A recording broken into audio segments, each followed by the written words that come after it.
Ernakulam പറവൂരിൽ criminal case പ്രതിയുടെ വീട്ടിൽ നിന്ന് തോക്കുകളും 9.5 ലക്ഷം രൂപയും പിടിച്ചെടുത്തു. മാവിൻചുവട് മാട്ടുപുറം റോഡിലുള്ള റിയാസിന്റെ വീട്ടിൽ നിന്നാണ് ആയുധങ്ങൾ പിടിച്ചെടുത്തത്. കസ്റ്റഡിയിലെടുത്ത റിയാസിനെ ചോദ്യം ചെയ്യുന്നു. വിഷ്ണു സുരേഷ് കൊച്ചിയിൽ നിന്ന് കൂടുതൽ വിവരങ്ങളുമായി ചേരുന്നു. വിഷ്ണു, എന്തൊക്കെയാണ് വിശദാംശങ്ങൾ?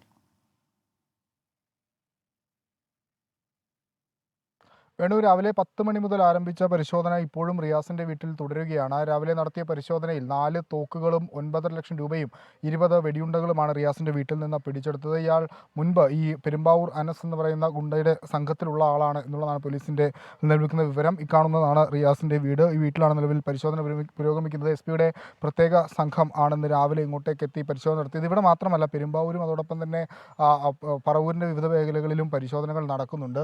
പ്രത്യേകിച്ച് ഈ ആലുവ റൂറൽ മേഖല കേന്ദ്രീകരിച്ച് ഇത്തരം സമയവിരുദ്ധ പ്രവർത്തനങ്ങൾ ശക്തമായി വരുന്നു എന്നൊരു സൂചനയുടെ അടിസ്ഥാനത്തിൽ കൂടിയാണ് ഇത്തരത്തിലൊരു സ്പെഷ്യൽ ഡ്രൈവ് സംഘടിപ്പിക്കാൻ പോലീസ് തയ്യാറായത്. കഴിഞ്ഞ ദിവസം ആലുവയിൽ കൊണ്ടോട്ടിക്ക് സമീപം ഒരു വലിയ ആക്രമണം നമ്മൾ കണ്ടതാണ്, ദൃശ്യങ്ങൾ സഹിതം. അതിൻ്റെയൊക്കെ കൂടി പശ്ചാത്തലത്തിലാണ് വീണ്ടും പരിശോധനയ്ക്കായി പോലീസ് തയ്യാറായത്. നിലവിൽ റിയാസിനെ കസ്റ്റഡിയിലെടുത്തിട്ടുണ്ട്. പോലീസ് ഉദ്യോഗസ്ഥർ വീടിനകത്ത് ചോദ്യം ചെയ്ത് വരികയാണ്. ഈ തോക്ക് എവിടെ നിന്ന് ലഭിച്ചു, ഈ പണം എവിടെ നിന്ന് ലഭിച്ചു, കാര്യങ്ങളിലൊക്കെ ഒരു വ്യക്തത വരുത്തേണ്ടിയിരിക്കുന്നു. എന്തിനാണ് ഇത്തരത്തിൽ ലൈസൻസ് ഇല്ലാത്ത തോക്ക് സൂക്ഷിച്ചത് എന്നുള്ള കാര്യങ്ങളൊക്കെയാണ് ഇനി അറിയാനുള്ളത്. മറ്റേതെങ്കിലും തരത്തിലുള്ള ഓപ്പറേഷനുകൾ ഇവർ പ്ലാൻ ചെയ്തിട്ടുണ്ടോ എന്നുള്ള കാര്യവും വിശദമായി പോലീസ് അന്വേഷിക്കുന്നുണ്ട്. വേണു.